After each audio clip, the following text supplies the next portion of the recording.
Okay, we're recording. This is episode 15 of Wrong Speed Record Chats. Today we have Mr. James Sherry. Hello, James. Hi. How you doing? Good.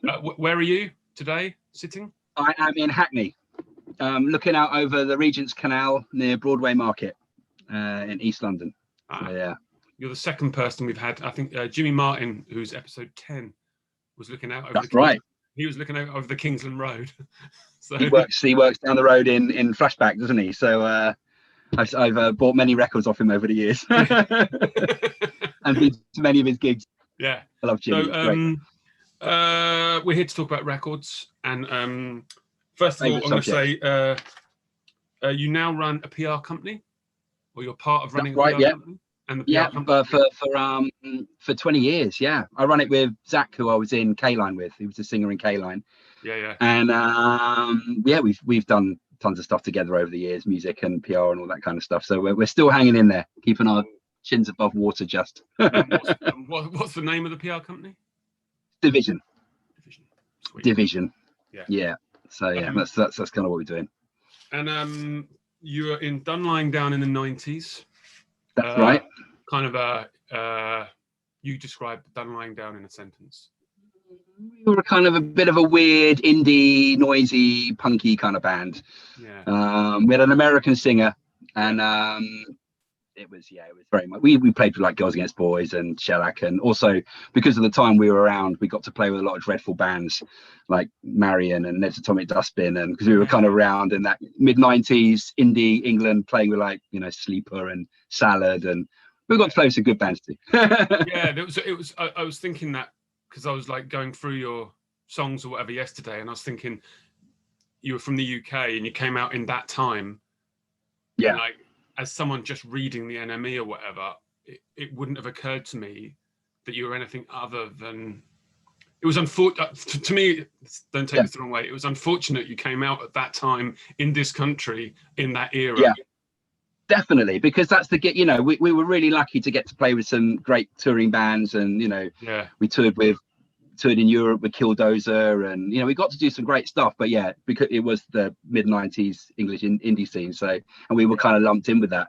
One of the first records we were on was the Shagging in the Streets double EP, which was a Fierce Panda. Fierce Panda used to do those double 7 inches. Yeah, we were on the first one of those with like Smash, These Animal Men. So at the beginning we were kind of lumped in with that terrible kind of new wave of the new wave scene that sprung up for about 5 seconds. That's what it says on your. That's what it says on your Wikipedia page, that you're a new wave of new wave. We never fitted in like that. We were like American. We were like a grunge band, really. We were like a weird grunge band. We looked terrible. We didn't. All those bands are really These Animal Men were all like smart and mod gear, and we would just look like we'd been dragged through a hedge backwards. I mean, we were just, scruffy grunge kids. So that's. So we quickly got kicked out that scene. Not looking good enough. After that band, you were in a band, and you're in a band called K-Line. And it's this record here. Yes. Which I have here on blue vinyl. Yeah. Was it just on blue vinyl? Did they do other versions? Or? I think so. No, there was only one pressing. Yeah. I don't even know how many were made, but that's that's nearly 20 years old now. It's scary because it feels, I talk about Dunlying Down and I recognize that's years ago. That's 20. I think of K-Line as kind of a recent thing I've done, and then you go, that's 20 years ago. It's crazy. Yeah, so this was on Boss Tunage, who are still releasing tons of records nowadays. Aston, I mean, he's still done a ton of stuff. Yeah, that man's put out more records than Damaged Goods have put out Billy Childish albums. It's like he's done a lot. He's done a lot. But this record is called "Are You Gonna Scare Us Now?" or "How Are You Gonna Scare Us Now?" Sorry, and I loved this record when it came out. Really? And I reviewed it for there was a fanzine called Unpeeled. I remember it. Yeah, and I did a full page review of this album. I've probably got that somewhere. Yeah, I'll have to dig that out. How would I say, dag nasty-ish? Yeah, definitely. Well, look, I mean, it was. Well, I'm really proud of that album. It still stands up. I think it's a great record. But I was a huge Stupids fan when I was a teenager of the sort of that 80s British hardcore thing. The Stupids were and they were really fun, and they're great songs and were so fast. Yeah. And so I got to know Ed when he was in Sync. I used to go and see Sync all the time. Yeah. And towards the end of the 90s, he wasn't in a band, I wasn't in a band, and Zach wasn't in a band, and Ed had stopped doing chocolate. We met at a friend's wedding actually, and talked about doing a band together, and just got into a room and started playing, and we lasted for about 4 years, you know. Yeah. Paul, who played bass, was in Sync as well, and then we added Rich Matthews on guitar, who's been in a ton of bands. Like, he was in the band I'm currently in, Dealing with Damage, with Ed for a while, and he was in Grand Central and a bunch of other bands. Rich is an amazing guitarist. So yeah, it's a great, I mean, I kind of like, with all bands, you look back on it and you just think, I wish we'd got to do a bit more, you know, because we only made one album. It says, hi Joe, here's K-Line for you, enjoy, it's a belter, cheers, Ast. Who's that? Oh, it's Aston. Yeah, brilliant. That old school list of records that he was obviously selling at the time. There was a lot of stuff. But anyhow, I love this record, and I still really like it. It's got a Cure cover at the end, the Forest at the end. It has. Yeah. I used to like playing that. I've even got this album on CD for the car. It's a fantastic double format. I wish album. I mean that we did a couple of EPs as well, and then there's another session that hasn't ever come out, but yeah, it was a great band. I got a couple of 7-inches as well. I don't actually know where they are. I thought I'd brought them up here, but I haven't. But yeah. Anyhow, there we go. So that's it. That's your story. Now you're Dealing with Damaged, and PR company, and we're here to talk about records. Yes. Yeah. So hit me with a record from your favorite record shop. Well, it's actually 4 records in one, and they're 7 inches. So this is kind of cheating, but it's important because there was I grew up in Kingston, and there was a shop that's there still going. It's now called Banquet, which I'm sure you're aware of. Banquet Records, run by John Tully. But in the 80s, it was called Beggars Banquet, offshoot of the label, and they had 2 shops, one in Kingston and one in Putney. And I used to go there every Saturday. Banquet was the best. At that point, there was a ton of record shops in Kingston. It's mad to look back on now, but there was a Tower, an R Price, a Virgin, the record shop, Beggars Banquet, and a couple of others. Now there's pretty much just Beggars. There's like one now, the collector's shop, but Beggars Banquet is hung in there. But I used to go there. Yeah, that was my regular Saturday from like age 12 onwards or whatever. Get the bus into Kingston and spend, whatever money I had on whatever records I could get. But there was one day, and so that's my favorite record shop, because I would go there and I still go there. And I go in there when it opens again. I go in there with my kids and stuff, and they buy records in there. But I went in there one Saturday, and I always remember it because I bought 4 singles in one go, purely because they were cheap, which was the joy of anarcho punk at the time. They had all the Pay No More signs. So I was probably just 14. I was just starting to get into punk, and had like the kind of the main things, and was just flicking through the punk 7 inches section, and was intrigued by, I think I'd maybe heard of some of these bands, but they had this Conflict single that was Pay No More Than 49p. Wow. Conflict, This Is Not Enough. I bought that. This is all in one go. I bought this. This had just come out, Subhumans Rats EP. Yeah. And I bought this Millions of Dead Multi-Death Corporation, this MDC 7-inch that came out on Crass. And I bought this band that was also on Crass Records called Anthrax, not the metal band, the English punk band. Yeah.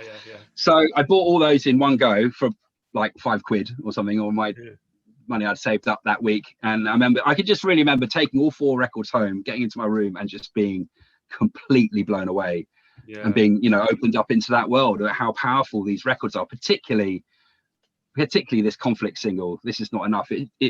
My jaw dropped when I put it on. It's like 2.5 minutes of complete fury and anger. I just couldn't believe it. It just blew my mind completely. Same with this MDC single. Their first album, I think, is still the best like US hardcore album. It's just so intense and powerful, and I always it's one I always go back to. It still gets the hairs up on the back of your neck. And did you see MDC recently? Did you see them recently, the band? I have. I've seen them many times over the years, and I wish I'd got to see them on that first album, because they were so tight and powerful at that point. They were just insane. I mean, they're like a lot of these old bands. They suffer a bit in later years from kind of having pickup bands, and the members are changing constantly, and so it never kind of is quite as powerful, but I have seen them when they've been good. But this single is just ridiculously powerful and so weird, and they have this kind of jazzy hardcore sound and brilliant musicianship. This is still my favorite Subhumans EP. It's the last EP they made, the Rats EP. It's got Joe Public on it. And did you labels. Were these new at the time? Really was it second hand you bought them, or new? No, I think these were all hadn't long been out at that time. This would have been about 1985.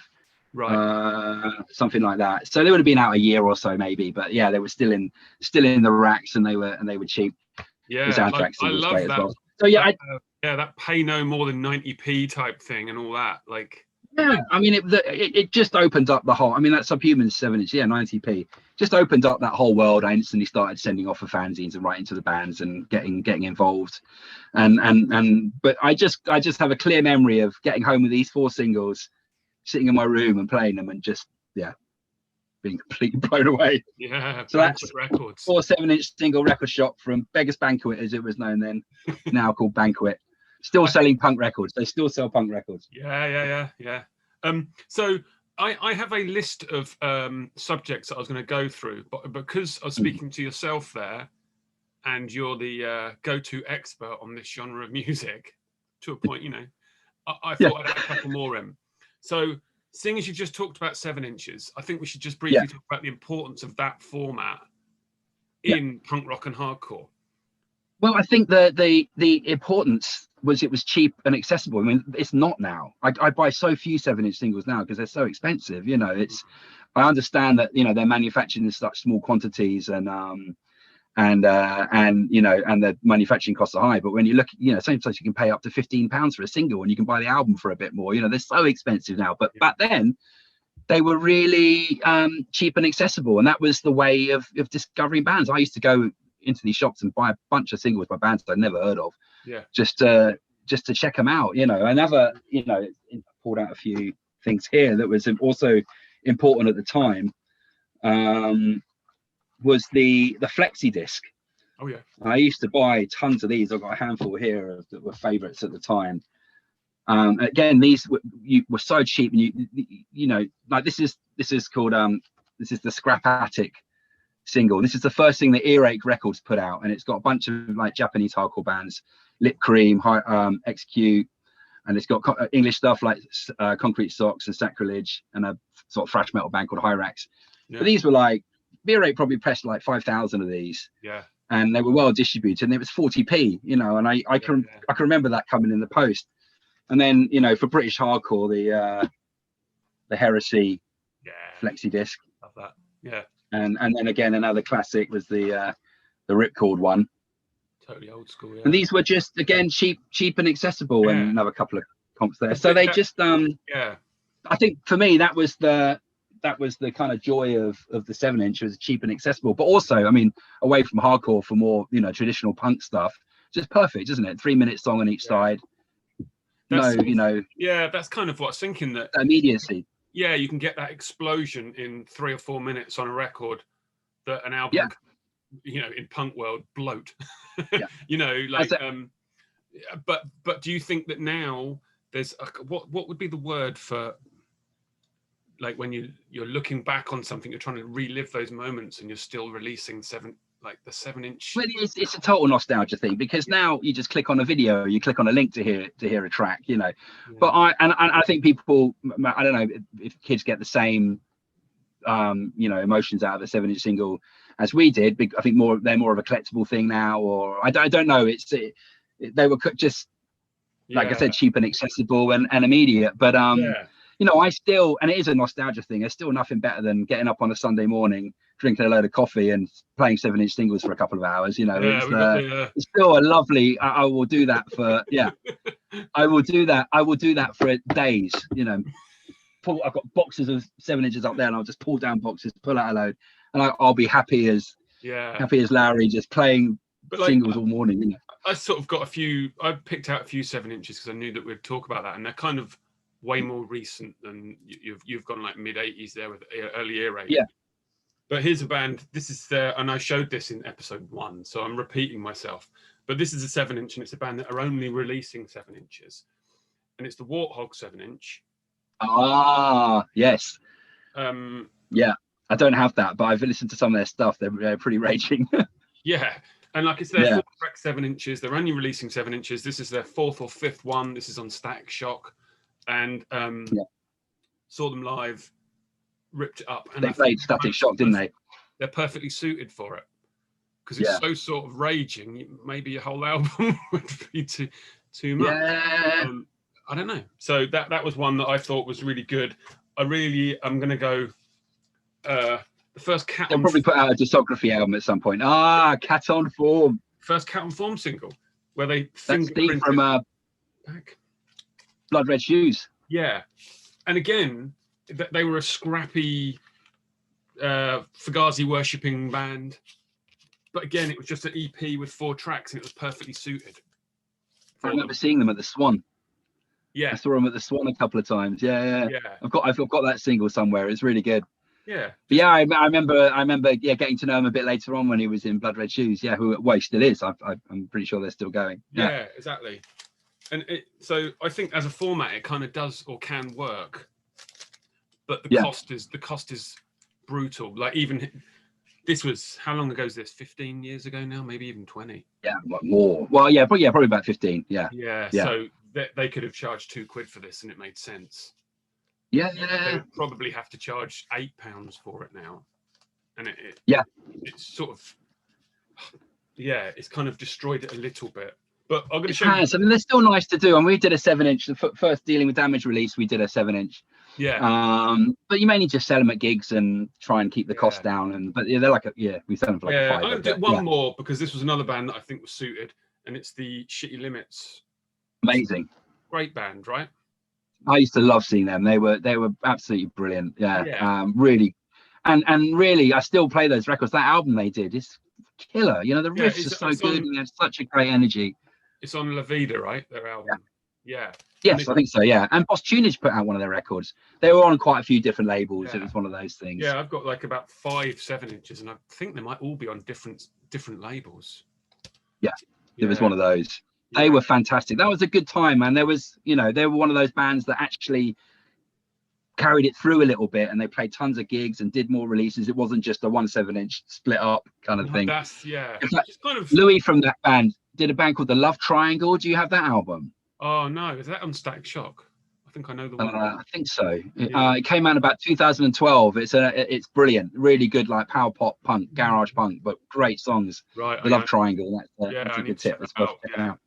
Yeah. Yeah, it's kind of one of the things I wanted to talk about with you was the whole like kind of flash in the pan is the wrong term, but when they just come and go so quickly, these bands, and don't this is not really a good example, but a band that will come and go and not develop. So many. I mean, yeah.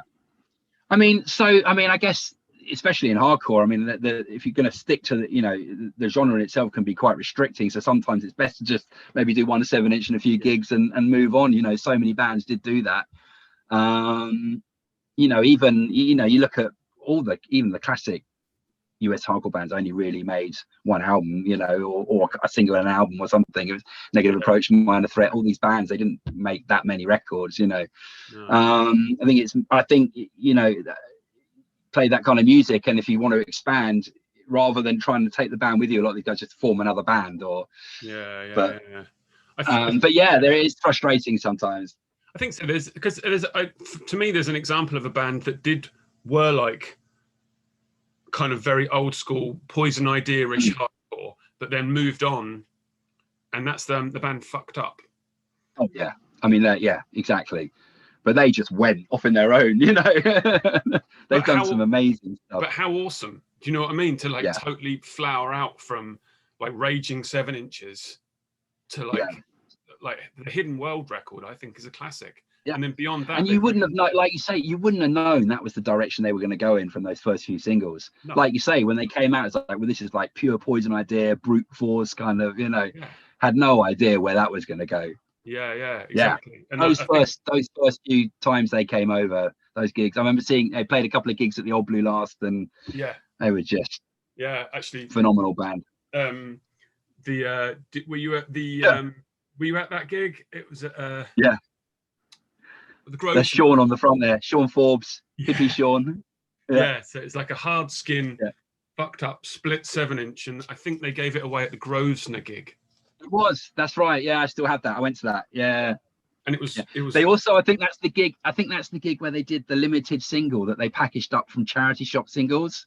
I think Paco went out and bought 50 like scrappy singles from charity shops, changed the label, made a sleeve from it, and sold them as exclusive record release gigs. And everyone got them home, and it was like, you know, Kool and the Gang, or you know, Barry Manilow or something. That was genius. Because Fucked Up's website was something like diggingforgold or something.com or something, and it was all about that sort of thing. It was like a vinyl nerdery to the highest level. But yeah, big record collectors, amazing band. Yeah, still doing good stuff, I'm sure. I think so. In fact, you know, so yeah, anyhow, that's that covered. Good. Hit me with a record with memories. Wow. Okay, so this is a band called the Hysterics. Okay. Who were they were the first band that I sort of became friends with when I was a kid that were actually doing stuff.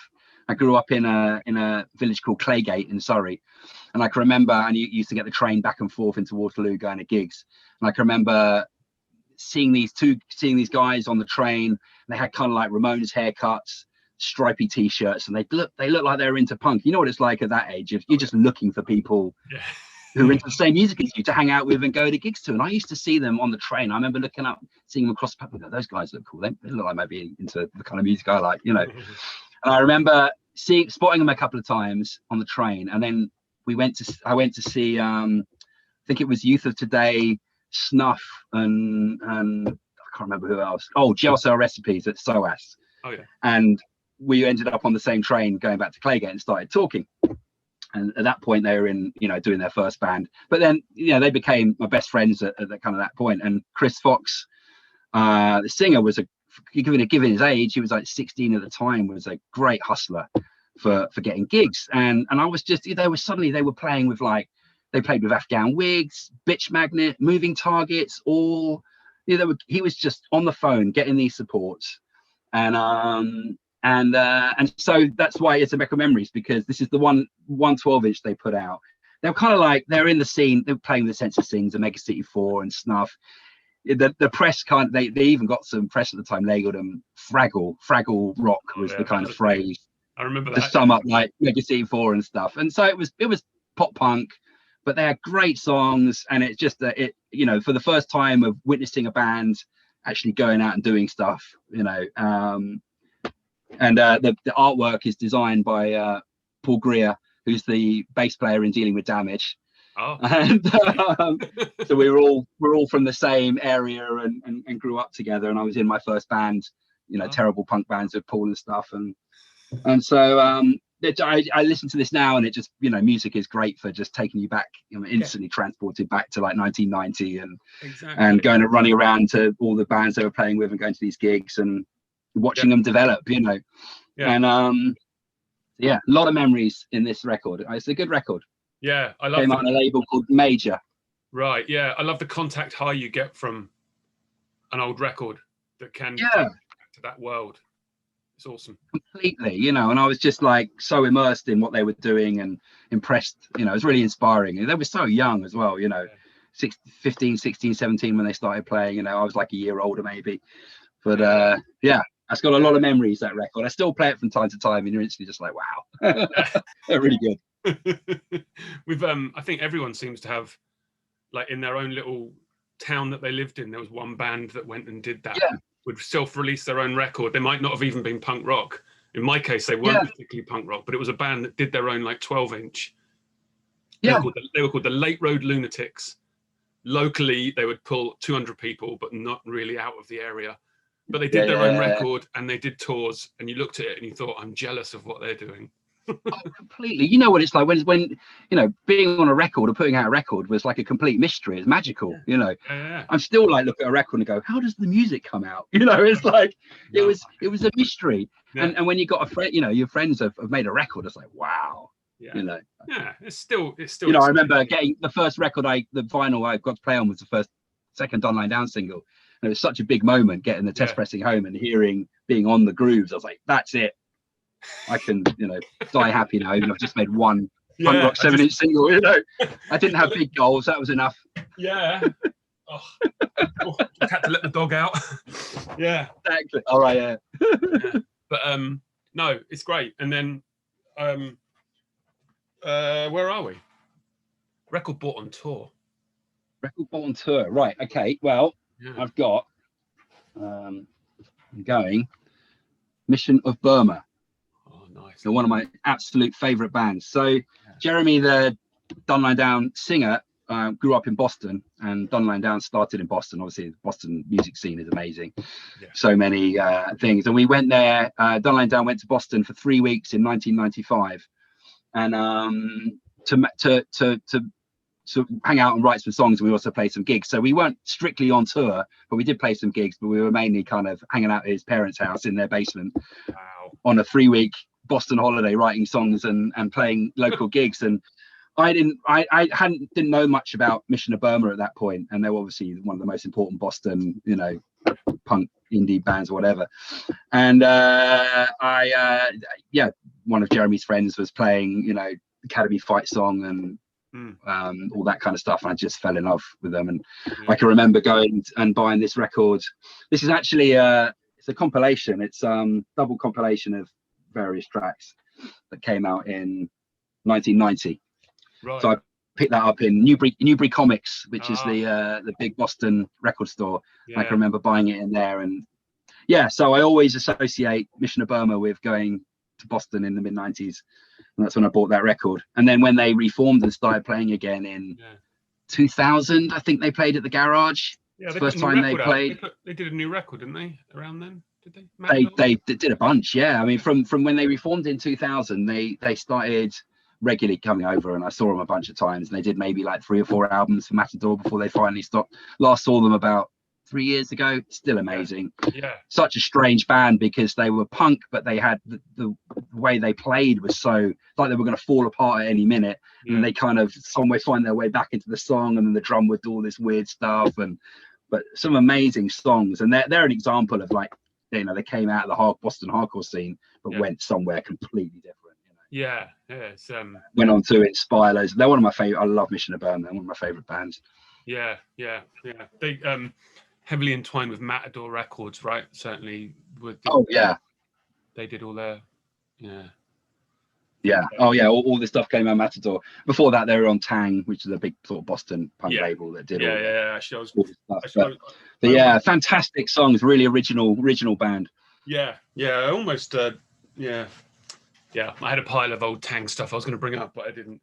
Basically, we're not in my record room, so I try and pick like 10 or 15 records that I think will be relevant to the person I'm talking to, and I'm good to limit. It's good to limit it. Otherwise, and there's so, you know, when I was choosing records for this, I was like, oh my god, there's so much I could talk about. You know, so it's good to just pick out a few things that are really important. You know. Yeah, so I've limited myself, definitely. I think I will just throw in this, and it's I'm just recommending someone go to a different person's interview with you. Okay, we don't need to talk about it because we very much covered it really interestingly. But your time with this band, you should people should go to the Analog Attack interview with James. That's correct, isn't it? Yes. Yeah. Where you really cover your time spent with Poison Idea. It's really interesting. I mean, that's still one of my favorite albums of all time. It's so powerful. I mean, I love all their records, but that one's that's the go-to. It's amazing. Yeah. I love this record. I love it. And this is irrelevant from anything else. It's just I was just looking then and just saw it. Yeah. People should go to the Analog Attack interview with you, where you go in detail about going to Portland, right, to hang out with them. Yeah. It's really interesting. On a journalist trip. It was great fun. Great fun. I'm going to do this. I'll put a link down below for that interview. Okay. So I'm a big fan of buying records on tour. Anyway, it's one of the things we do as a band. Is we'll our journeys will go via record shops to get to venues. We'll go out of our way, and we'll even sometimes have it in my mind that we want to book gigs where we know people with good like boxes of records will turn up to sell. Like little distros, we know that if we play a certain place in North France, a guy will turn up with a distro and we'll all tuck in and buy records. And I'm absolutely fascinated by that side of it, because for us it's almost I think Fucked Up used to do that. Fucked Up used to do that. Fucked Up used to plot their tours around record shops to where they wanted to go record shopping. I remember reading that. But yeah, I used to, every band I've ever been in on tour, I used to drive everyone mad, because all I've been searching out record shops, disappearing to record shops, being in record shops too long. In fact, a lot of my life has been spent with people outside record shops waiting for me, tutting, going, hurry up. That's basically my life. Have you finished yet? Yeah. And if there's a merch like guy or a distro guy who turns up to a gig that you're playing, how many times do you go through their box through the evening? Just the once or more? Quite a few. I mean, I always remember, especially like those, you know, hardcore gigs at the Swan or something, you'd walk in and there'd be like literally a hole all the way around the room, 4 or 5 different distros. Yeah. And you would come home, sometimes come home from those gigs just with bags of records, you know. Just ridiculous. Ridiculous. I was the same. That place especially, I used to love the Swan, because I lived in Walthamstow then, so it was like one stop on the tube and then a bit of a walk up the road there. Yeah, that's right. Yeah, I saw some, like, one of the best things I saw there. I saw Das Oath there, who I thought were brilliant. You know, I've got their album down here to talk about. They're one of my favorite bands. That gig, I saw them a few times, but that one was ridiculous. So that was good. And I unless my memory's playing tricks on me, I don't remember it being that busy. Probably not. No, I mean, I don't remember it being particularly busy. I can bet that Trencher supported. Trencher would have definitely supported. Well, actually, it might have. I saw Cat on Form there. Yeah, I did. I can't remember who that they were with, but I remember seeing them there. Because I think there was a brief window of like Italian screamo popular bands, and I think it might have been La Quiet, maybe. Is that it? Yeah. Or Rayen, or one of those like Italian screamo bands. So many. Transistor, and I can remember. There was a lot, but yeah. Colossus's our 3rd or 4th gig was at the Swan, supporting Transistor and Wolves. I went to that. That's when I first saw Colossus. Was that your 3rd gig? 3rd or 4th gig, yeah. Was that? Right. Yeah. And for like, not that it's about money, but here's the thing: for about 10 years, that was our biggest paying gig. Really? Yeah. That's brilliant. Yeah, because the back room was free, right, to hire, and it was put on by Heather and Simon, who ran Wakusai Records, right? Yeah, and they're both well. Yeah. Lovely people. And it wasn't that we were friends, and we were friends, but that wasn't why they paid us so well. They paid us so well because it was full. The Wolves and Transistor got paid well. We got paid well, and then as promoters, they didn't take a profit. The venue didn't ask for money, and it was one of those moments where I thought, this is definitely the world to be in. Like, not just because of the money, but I just liked the idea that the money wasn't being creamed badly anywhere else. It wasn't like going to left and right. It went to the. That was a good time, man. That was a good time. Yeah. It went to the right people, and I remember thinking, and for years that was our biggest paying gig at the Swan. Insane. Brilliant. That's so funny. That's great. But I used to love going there. That goes to my point that I always sort of hammer home to like other bands or us or whatever, is to try to not have a guarantee.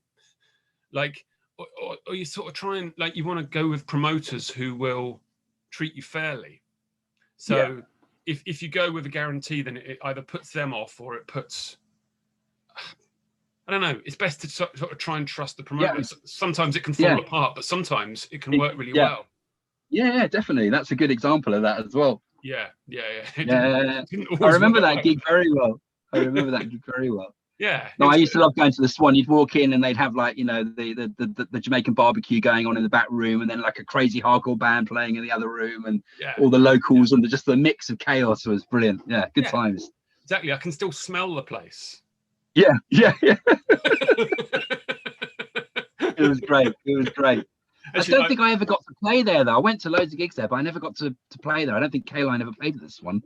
I tried right. to, I think maybe, but no, I loved going there. It was fantastic. Yeah. I will just show this because this was one of my favourite UK noisy screamo bands that I saw there, and I think there was only about 30 or 40 people watching, but we were all pinned to the walls around the edge because they were young kids going mental, and it was really exciting. And it's The Murder of Rosa Luxemburg. Yeah, I remember that gig. Yeah. And I don't remember it being that busy again, but I do remember that we were all it felt like we were all pinned to the wall around the edges, and they were young and it was exciting. And you might not listen to the 7-inch that much because it's kind of a bit sort of off the wall, but look, it's on split coloured vinyl as well. I remember them being great live. I remember enjoying that gig. Yeah, exactly. That was the thing. They were from Worcester. Yeah. That's right. Yeah. I remember them. Yeah. So anyhow, I just thought I'd throw that in because we're talking about the Swan. Okay. No, absolutely. Where are we? Record that people wouldn't think that you would dig. Yeah, that's a hard one. I had to think about that quite a bit because I don't really like the whole guilty pleasure thing. No, I don't feel guilt about liking. I like anything. You know what I mean? I like lots of different types of music. But I decided on one. Rod Stewart. Oh yeah, classic Rod Stewart. Rod Stewart. Every picture tells a story. This is a really rocking record because he's got the Faces supporting him and he's got a great voice. But I like a bit of Rod Stewart. Maybe people wouldn't expect that, but more importantly, my wife she loves Rod Stewart. Right. Even now, she says that Rod Stewart is the only man she'd leave me for. And sometimes she'll look at me on the sofa, slunched on the sofa, and she'll go, "Why can't you be more like Rod Stewart?" That's fair enough. I don't think I can be more like Rod Stewart. I couldn't be any less like Rod Stewart. Yeah, I can't be any more. How less like Rod Stewart do you want me to be? But I do like this. This album. Every picture tells a story. It really rocks. It's got that loose kind of Faces feel and Rolling Stones kind of sound. So maybe people wouldn't expect me to like Rod Stewart, but I do like Rod Stewart, and I don't care. But you're talking Rod Stewart here, probably 70s Rod Stewart, right? Oh, I wouldn't. Yeah, I mean, although some of his 80s hits were great. Young Turks is a tune. There's a few 80s hits were good, but yeah, less jazz Rod Stewart or American Songbook Rod Stewart, all that stuff. When is this? This must be 1970 or 71, early 70s. Yeah. Rod I like Stewart, the Faces. The Faces are good, Yeah, really good. Great, good time rock and roll, loose and sloppy, and in the same way the Stones were at that time. I like that stuff. Yeah, like Alan Partridge. My favourite Faces record is probably the best of. Yeah. Faces, they did do some really good stuff. Some of it's pretty tough, there's some good riffs, and it's good. One of John Peel's favourite band. Raving about the Faces. Yeah. What I want to talk about, we've got the last subject I've got here is favourite 10-inch record. But before we get to it, there's a couple of things I want to bring up. And one is, before we get to the 10-inch format, what do you think of the 12-inch EP? And because I was thinking of these two records here. I mean, in fact, I recently got the Rave Down 12-inch because I only ever had it on CD single. Right. And I was upset that my Swerve Forever 12-inch EP collection was incomplete, so I bought one on Discogs. Yeah. But I love Swerve Forever. They're one of the best British bands of all time. I think they're just those absolutely amazing. Yeah. Did you get they put out a 12-inch recently of the pre Son of Mustang Ford recordings, which were great. Yeah, I saw they were doing. Yeah, what it's called. I bought it. I got it on Bandcamp. They did a limited vinyl run of it, but they recorded that EP twice. They did it first, and Creation rejected it, and then they re-recorded the version that came out. But this original version was really interesting to hear. Yeah. Well, actually, just as an aside, this was the only band I was ever in the fan club of. Swerve Driver. Really? Yeah, I was a Z head. That's what we were called. The recent stuff they've done has been brilliant as well. That first when they reunited, the album's great. Yeah, because it's like essentially it's like classic songwriting, isn't it? So that you don't Yeah. need to be young and energetic like Negative Approach. You can Yeah. still probably play Rave Down Yeah. in your 50s and it's just totally Yeah. fine. They were like, you know, early 90s in Britain. They were the best, you know, because most of the music we were listening to at the time was American. So much terrible music in England at the time. The stuff that Melody Maker and the Enemy were writing about, and I just wasn't identifying with any of the kind of baggy stuff or the indie stuff. That a lot of it were just bands like Cud and, you know, Ned's, all that kind of stuff. Just so all the stuff we were listening to was mainly from America. So, but Swerve Drive were one of the few English bands that were right up there. I think so. With, you know, the US stuff we were listening to. Yeah. Amazing. So I love these EPs. So that's my question really is, like, the 12-inch EP as a format, like it's 2 songs aside, like it's completely solid, like you can really like nail it. But as a format, it kind of died around this time as well. Do you think?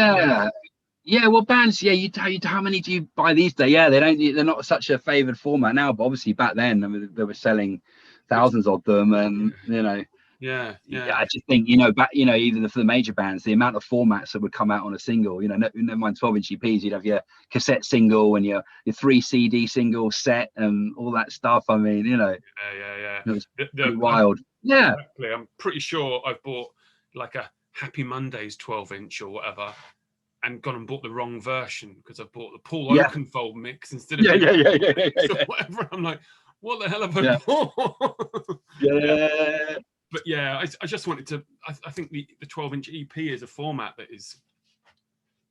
I don't know whether it's due a comeback or something, but I quite like the focusedness of it, and I like the fact that it sounds really good as well. Yeah.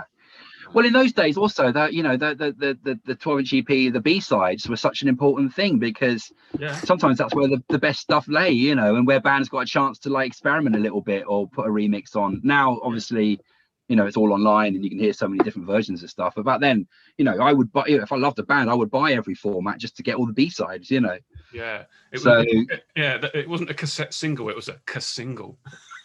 Single. And sometimes that's where the really good stuff was, you know. You find a track on there, be like, whoa, you know. There's so many examples. Like I remember the Sonic Youth 100% 12-inch. Actually, I think that is a 10-inch. There's a track on there called Genetic that Lee Renardo wrote, which is my favorite Sonic Youth song. It's absolutely incredible, and it's just there on a B-side. It's not on anything else, you know. It's one of his songs. I think I've got that. Orange vinyl 10-inch with a die-cut hole in the front, I think. And it actually is supposed to play. It's got like a double groove. Depending where you put the needle down, it plays a different song. Now, it doesn't work that well because sometimes it skips across onto the next groove and stops the song halfway through. But it's a nice idea. It didn't catch on. It's one of the only records I've got that's like that. But that song, Genetic. So yeah, I mean, that's an example. You know, that song. God knows why it was left off Dirty, because it's one of the best songs. But you know, sometimes the good stuff is found on B-sides. But you know, with 10-inch, like with the 10-inch singles, it is some people don't like them because they don't know where to file them or this kind of stuff. I've got a pile like this of 10-inch singles. I quite like it. In fact, I play in another punk band called Desperate Measures with Eugene Butcher, who runs Vive La Rock, and it's his band he had in the early 80s in New Zealand. They were like the New Zealand's premier post-punk band, and did one single in like 81, and we've been playing gigs over the last 4 years, and we've recorded a new EP we did last year in lockdown. That's coming out on 10-inch, so that's my first 10-inch vinyl release, so I'm very excited about that. So yeah, I like a 10-inch vinyl release. I'm going to hit you with a favorite, and this is also going to tie in with the Swan Days, because it is the Dead Inside I've got that record album. Now this is a phenomenal record. I mean, these guys, so this was around at the same time we were doing K-Line, and Dead Inside were a band that we immediately identified with. I think that because we knew Paul Symes, the guitarist, had been in an early version of K-Line with Ed before me and Zach joined. He had like a, you know, proto version of it, I knew Bloody Kev from Hard to Swallow, who were obviously an astounding band. And I think at the time of doing K-Line, I remember we felt a little bit kind of on our own in the kind of UK punk scene, because there was a lot of the kind of emo pop stuff, a lot of, you know, it was the emo years, really, wasn't it? Early 2000s, Fracture.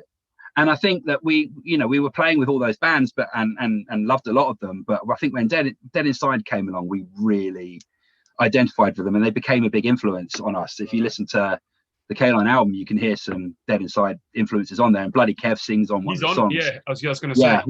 We got him into the studio to do the vocals on one of the songs, which is brilliant, and he came and sung it with us a couple of times. So yeah, Dead Inside album number 4, the album's called Number 4, came out on Firefly in 2001, and it still sounds so powerful.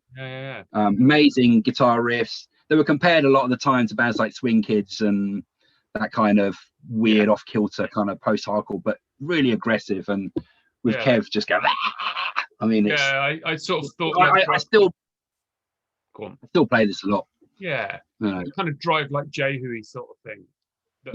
Definitely Hot Snakes, Jehu mixed with Swing Kids, but with that really tough rocking hardcore sound as well, you know.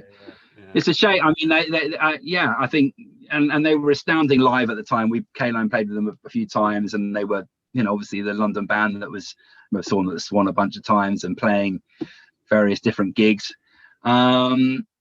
Great, amazing band, and they've all gone off and done different, you know, Bullet Union were really good, and Bloody Kev's done about 1 million bands ever since, and they're all still doing music and stuff. But I just think as a moment, you know, they were definitely one of my favorite kind of UK hardcore bands 2000 onwards, you know. See, that's a good example of a strong 10-inch then, where it's like perfect size and length for what's on there. I don't know why they decided to do it on a 10-inch and not a 12-inch, but it's when I was thinking when I was trying to pick one, there was a bunch that were in the running, but I thought I'd go with this one because it's good. It's a great record, and needs to be. They're a band that needs to be revisited. I think not a lot of people talk about them these days. They don't come up that often. So whenever I get the chance, I'm going to do it straight away. I've got that record. A thumbs up. Yeah, I have that record, so I'm going to do exactly that. Just out of interest, on your copy of that record there, I see it doesn't have Dead Inside written on the cover. Mine does. Like, what's happening there? Is it because it's a die-cut sleeve, or? Yeah, and it's kind of flips up like this, and then you got. Yeah. Oh yeah, it is. I've just got it the wrong way around. Yeah. Okay, that's fine. I'm not. It doesn't bother me. If I put it like that. Yeah. Maybe, there you go. Yeah. Maybe I just had it inside out. Just had a drama moment. Yeah. Anyway, that's a great record. Yeah. In fact, I'm going to listen to that after this. Yes. I will as well. Okay. There's there's another subject I emailed you 20 minutes before we started recording, and I wanted you to pick out 3 like recent punk releases that you think will stand the test of time in 5, 10, 20 years. Because we were talking earlier about the whole like hypey, now and gone hardcore EPs or whatever else. Yeah. Do you have any like records that you think are going to totally stand the test of time? And in 20 years' time, there's going to be versions of us talking like this and going, and I picked this up and it's still brilliant. I think, and I know you picked this one as well, but Bad Breeding. Yeah, I did pick that. Who this is the album they put out in 2019 on, as it was known then, One Little Indian, Exiled. And the two albums and an EP they did before, just a really interesting band, and I think they will be remembered because I know, and they're still going. I'm sure they'll make more music, but they just have something a bit special because they have that, you know. I think when they've changed, they started out as a kind of bit more indie sounding, and then just got steadily more aggressive. I think Chris, the singer's dad, was really into anarcho punk. So when Chris was growing up, he was really into like noise bands, but his dad also had all the Crash and Flux and Pig Indian records and, you know, all Subhumans and all that stuff. So they ended up with this going in that direction, and this really weird mix of noise, you know, Sonic Youth noise and stuff mixed with that anarcho punk sound, Flux and Crash, and really political, really aggressive, and just great riffs, so noisy, and they're so intense live, you know. They're a total force. It's I mean, they're amazing. Definitely. I think of recent UK bands of the last 4 years, they'll be remembered. Few years they'll be remembered. I agree. I think they're really good. They got something a bit different, you know. Absolutely. You tend to remember the bands that did something a bit different and stood out a little bit, and you know, captured a moment. And I think they did that, definitely. I really hope when we come out of this, I can get to go and see them play again. Last time I saw them was literally just down the road from where I am. They played at Seabright Arms, literally 5 minutes away, and it was, oh my God, I'd give anything to just feel that noise again, you know. It's been too long. I agree. It's like the whole thing about, you know, you can be influenced by stuff, but it's quite nice if you can find your own sound, right? Because all types of music, like all music is now of an age where it's maybe it's harder and harder to find your own voice, but if you can, and you latch onto things that you like, because often it sounds like a band you already like. You know, I've got so many records that I like because they sound like Negative Approach or Minor Threat or something, but a lot of the time you kind of just never play them again, or you forget about them because they don't really have anything of their own, you know. Whereas, you know, something like Bad Breeding you will continue to remember to return to because they have their own sound, you know. I agree. Yeah. Amazing band. I've got another one. This band I've been getting really into recently, this band Kaleidoscope. Oh yeah. If you heard this, it's really good. After the Futures. They're on that their D4MT Labs Incorporated label out of New York, which is doing some really interesting stuff at the moment. Paco is distributing all of this stuff over here. In fact, this is on La Vida, but he licensed it from D4MT. And they're in New York, kind of, again, with a bit of an anarcho punk sound, but with a real experimental edge. So it's kind of got that crass vibe, but it's you know, they all, I think they all live together in a bit of a collective. It's that kind of vibe, you know, and they you know, it's very political again and very experimental. So it's just really interesting. They're well worth checking out. I've been playing this loads. It's definitely along the same kind of vein as what Bad Breeding are doing. But slightly more experimental. There's more kind of weird noise passages and stuff. But that's really, the sleeve does not look dissimilar either. So if you exactly. If you go to especially like the back with that sort of they're definitely coming from the same ballpark, but this is it's a great album. And there's another band on this same label called Strawman Army. Now I don't have it, it's not out on vinyl yet. It's going to be coming, but they're on this label as well, and they're amazing. Strawman Army. The album's called Age of Exile. That's my favorite new punk record I've heard in the last year. Cool. Again, they have it's like it's got a crash sound again. The guy who plays drums does that total Penny Rim band jazz kind of start of drumming that Crash had, but it's almost like got a Parquet Courts kind of vibe as well. It's got this kind of like indie thing mixed with Crash. Amazing songs. It's like Parquet Courts meets Crash, and that sounds kind of terrible, but it's not. No, that sounds good to me. There's a band called sorry, no, I was going to say there's a band called Uranium Club, who I really like. Brilliant. They're in a similar kind of vibe. And they're really good. They've got that sort of, part of you is like, this is a bit Parquet Courts, this is a bit Pitchfork sort of thing. But then the other half, you can hear kind of where they're coming from as well, and it just sort of meets nicely in the middle. And it really works. You know, I would really recommend that album. It's going to be coming out on vinyl in the UK at some point this year, I believe. But I got that. You know, it doesn't happen very often anymore. I wish it happened more often when you hear a new record and you're just completely blown away. It's like, wow, I love this straight away, and you actually continue to listen to it over the weeks rather than just burning out on it after a week. You know, I'm still playing that album. You know, I love it. I can't wait for it to come out on vinyl.